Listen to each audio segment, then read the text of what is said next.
Okay, guys, I noted you all quite enjoyed our video the other day. Thank you for a very positive feedback. And I note that a lot of you also had felt the Jupiter-Neptune conjunction had left you feeling totally depleted, exhausted, and very tired.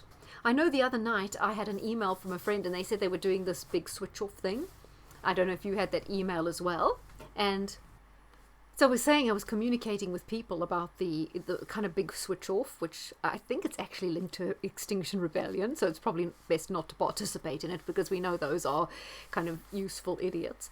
But people's response was very jaded. I think people have put their efforts into certain things over the last 2 years and are feeling really exhausted and maybe like they haven't seen a lot of purchase from it all. But anyhow, I did want to come back to this. As I say, everyone was very interested in what I had to say about Sunak. So this came from an article in The Guardian. And I was talking this section I didn't get to. If you've just jumped in, just look at my video from yesterday. I've done two today, one on the French election and one yesterday when I talked about a few different things, including the current scandal with Richie Sunak. So his wife's investments. Now we know she's mega wealthy. Her father's the second richest man in India, like billions flying around. So Sunak has not declared all of his wife's shareholdings on his register of ministerial interests. Why? Why hasn't he declared this? Is there something going on that we need to know about? I mean, it's just kind of, what would you say?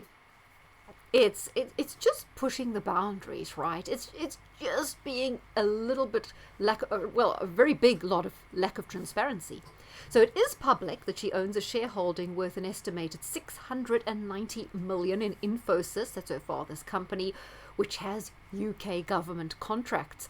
Isn't this a little bit like cronyism, nepotism?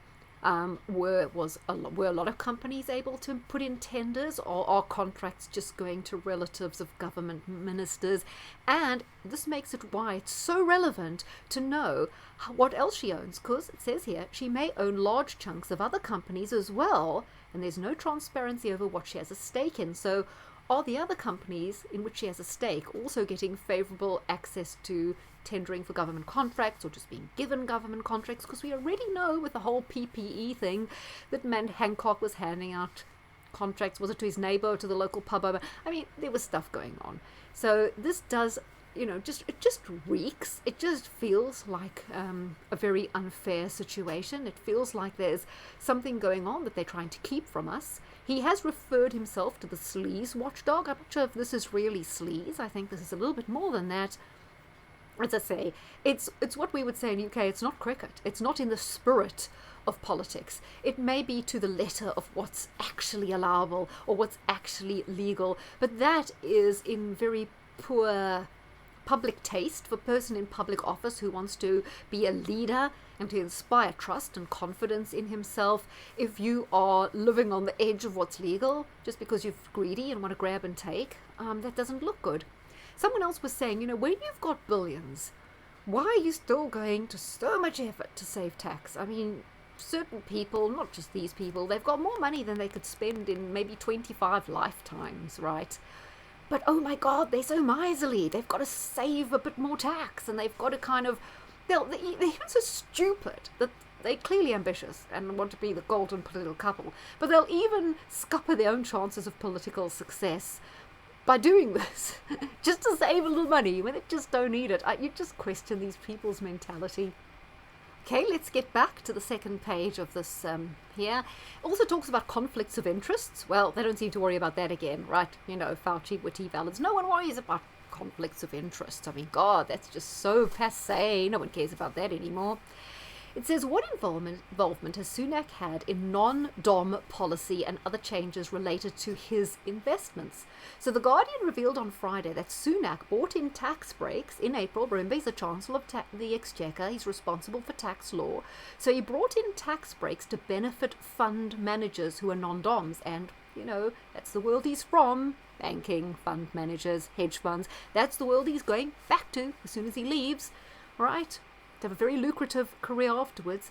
It says, in fact, the whole qualifying asset holding companies regime is likely to be used by people who work in his former industry.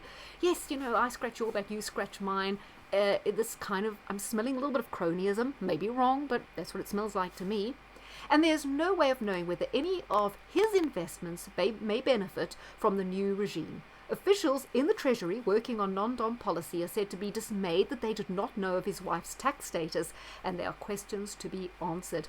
It goes on, but you get the gist of it.